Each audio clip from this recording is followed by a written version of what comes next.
دان جنگ میں گرد و غبار چھایا ہوا تھا۔ تلواروں کی جھنکار، گھوڑوں کی ہنہناہٹ اور مجاہدین کی للکاری فضا میں گونج رہی تھیں۔ اس ہنگامے کے بیچ ایک لمحہ ایسا آیا جب دو نگاہیں آمنے سامنے ہوئیں۔ ایک طرف دشمن کا ایک طاقتور سپاہی تھا اور دوسری طرف حضرت علی۔ دونوں کے درمیان مقابلہ شروع ہوا۔ دشمن پوری قوت سے وار کر رہا تھا، مگر حضرت علی کی چالوں میں نہ گھبراہٹ تھی نہ جلدی۔ ان کے وار میں ضبط تھا، آنکھوں میں ہوش اور دل میں صرف ایک نیت، اللہ کی رضا۔ کچھ ہی دیر میں دشمن لڑکھڑا گیا۔ حضرت علی نے ایک مضبوط وار کیا اور وہ زمین پر گر پڑا۔ حضرت علی اس کے سینے پر سوار ہو گئے۔ اب فیصلہ کن لمحہ تھا۔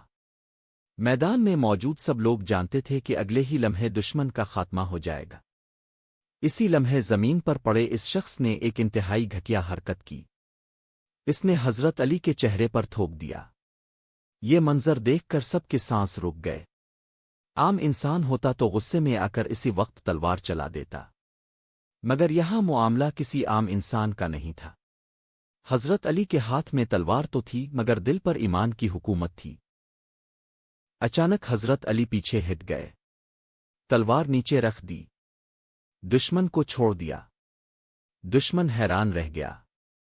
اس نے سوچا تھا کہ اب تو موت یقینی ہے، مگر یہاں تو بالکل الٹ ہوا۔ وہ گھبراہٹ کے عالم میں اٹھ کر بیٹھ گیا اور بولا، تم نے مجھے کیوں چھوڑ دیا؟ ابھی تو تم مجھے مار سکتے تھے۔ حضرت علی کا چہرہ پرسکون تھا، آواز میں نہ غرور تھا نہ غصہ۔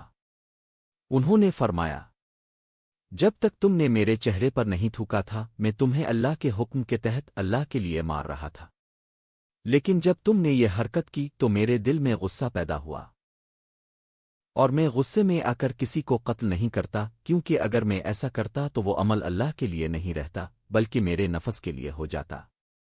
یہ الفاظ دشمن کے دل میں تیر کی طرح اتر گئے۔ وہ کچھ دیر خاموش رہا، پھر اس کی آنکھوں سے آنسو بہنے لگے۔ اس نے کانپتی ہوئی آواز میں کہا، میں نے بہت سے بہادر دیکھے ہیں، مگر ایسا انسان کبھی نہیں دیکھا جو دشمن پر غالب ہو کر بھی اپنے نفس کو قابو میں رکھے۔ اگر یہی دین تمہیں یہ اخلاق سکھاتا ہے تو میں اس دین کو دل سے قبول کرتا ہوں۔ یوں ایک لمحہ جو خونریزی میں بدل سکتا تھا، ہدایت کا ذریعہ بن گیا۔